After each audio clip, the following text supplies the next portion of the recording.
Hey everybody, how's it going? My name's Dorian and today I'm going to tell you my top 5 questions that you need to ask before you invest in any NFT. Investing in anything is inherently risky, but by asking these 5 simple questions, you can reduce that risk while also increasing the likelihood of you receiving a profitable return on your investment. Before we get started, I want to say that I'm not a financial advisor and this is not financial advice.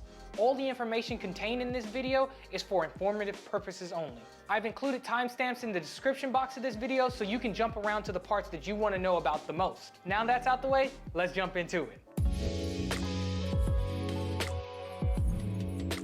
The first question that you should ask before you invest in any NFT is, what is your investment timeline? Or how long do you plan on holding this NFT? It is important for you to set timelines that you expect to receive a return on your investment because those timelines dictate what type of trader or investor you are. If you're someone who's looking to try to make a profit between less than 24 hours or 24 to 48 hours, you're probably a quick trader or a flipper.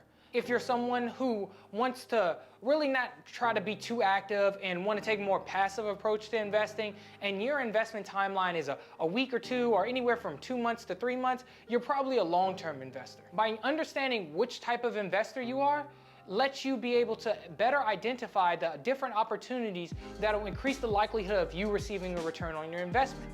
So, as an example, if you are a quick flipper, you really want to be targeting mints or projects that have a lot of hype and high volume around them.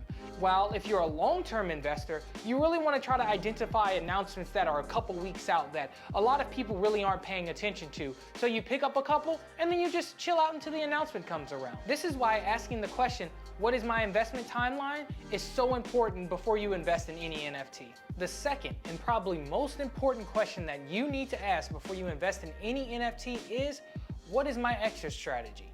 You want to know exactly at what price you plan on exiting your position. This goes for both flipping and long-term investments. Not having a clear, defined exit strategy can lead to you bag holding. Bag holding is essentially when you invest in an NFT and the price of that NFT increases in value. It can do a 2x, 3x, 4x, and even a 10x. But even after all those multiples of an increase, you still don't sell. You ride that investment to its new all-time high and back down to that point where you previously invested in. I know what you're thinking right now. You're like, oh no, if I'd get a 5x, I'd easily sell my position. It can't be that difficult. Why would I get greedy? Well, guess what? When you get caught up in euphoria and everybody on the Twitter timeline is like, oh, this thing is going to the moon. It's gonna keep pumping. It's gonna keep pumping. You get caught up in that and your emotions get in the way of clear decision making. So to prevent you getting caught up in all that euphoria, having an exit strategy helps out a ton. Do you have a story to share where you were a bag holder of a project? If so, leave that story down in the comments section below. The third question that you should ask before you invest in NFTs is, who's the founder of this project? The biggest determinant of success or failure in any NFT project is the founder. You need to know at least who the founder is and what past experience do they have in Web 2 that they bring over to their NFT project to provide additional value to it. Knowing this information helps build conviction in the project. And being a long-term holder, it's important to have conviction in a project because you're more likely to experience the volatility of ups and downs over a longer period than a person who is looking for a flip would. Having conviction will help prevent you from paper handing or selling the project as soon as it goes down a little bit. While knowing who the founder is,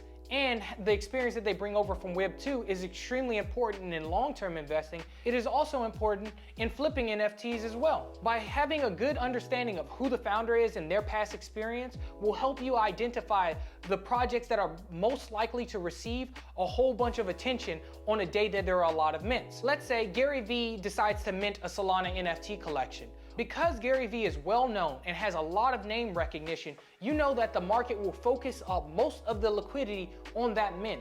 This will provide an excellent trading opportunity for you because you'll quickly be able to get in and out of your positions with that mint instead of going towards other ones that might not have as much attention. This is why it's very important for you to ask the question, who's the founder, before you invest in any NFT. The fourth question that you need to ask before you invest in any NFT is, what is the value proposition of this project? Or what do I get from holding it? By understanding the value proposition of the project, it will allow you to compare it to other projects that are either existing or are about to come up to mint. While there are hundreds of projects that are currently on the market, these projects can be grouped into different categories. While this list isn't exhaustive, it'll provide you a good overview about the different categories that NFTs can fall into. The first category is branding and community.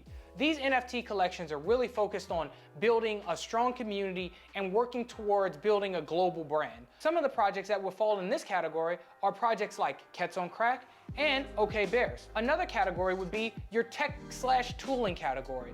Projects in this category really want to build a unique tool to help traders out or really build some type of tech to fill a gap existing in the Solana market. Some projects that will fall into this category are Blocksmith Labs and Tyro Robotics. And last but not least, there's a gaming category. Within this category, the NFTs that you hold allow you to play the game. NFTs that would fall within this category are projects such as Shinsengoku, Soulcraft, and Aurori. By understanding the value proposition of an NFT that you want to invest in, and also understanding which category it falls into, you'll be able to gauge if this project is better than some of the existing competitors, and if this project is not better than some of the existing competitors, maybe you should buy the project that is the best at what it's doing within this certain category. This is why it's important for you to ask, what do I get for holding this NFT before you invest in it? The fifth and final question that you should ask before you invest in any NFT is, are you buying this NFT because of FOMO? I'm sure you've all heard of FOMO, but for those who haven't, FOMO is the fear of missing out.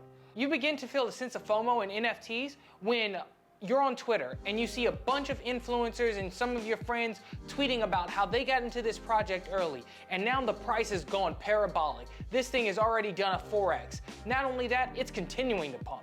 And then you have a feeling like, oh man, if it's continuing to pump, I want to be a part of that. I want to get in on this so I can ride this thing to the moon. Unfortunately, this pump was only temporary and everybody is already starting to take profits, and guess what? You're their exit liquidity. I've been a victim of FOMO myself. One of the last projects that I FOMO'd into was this project called Daku Reapers. Daku Reapers was a hype project when the staking meta was huge. Soon after the mint of this project, it went parabolic. When I invested in this NFT, it was at an 18 SOL floor. This was roughly around $2,000 at the time. I purchased this project because I saw a bunch of people talking about it on Twitter and in Discord, and my friends were like, oh, I can see this hitting at least 40 to 50 SOL floor. Unfortunately, not too long after I aped into this project, the developers rugged it. They deleted the Twitter account and abandoned the project. And subsequently, the price dropped. Fortunately, I was able to sell the NFT around 2 to 3 SOL, but I still took a massive loss. This was the last time that I aped into a project because it taught me a good lesson. It showed me that I need to think through things before I invest in a project and do not ape into them. So make sure before you buy any NFT, ask yourself, are you buying this out of FOMO? Going forward, I hope all of you take the time to ask these 5 questions before you invest in any NFT. While we will never be able to fully get rid of risk in any investment, ensuring that you properly analyze something before you purchase it significantly reduces that risk while also increasing the likelihood of you making a return on your investment. Now, I would love to hear your thoughts. Do you find these questions helpful? Would you include a question in your top 5 list that I didn't include on mine? Leave your answers to these questions down in the comments below. If you enjoyed this content and found it valuable, please click that subscribe button and ding that notification bell so you don't miss out on any videos going forward. I appreciate you all taking the time to watch this video, and I'll catch you in the next one. Have a good one.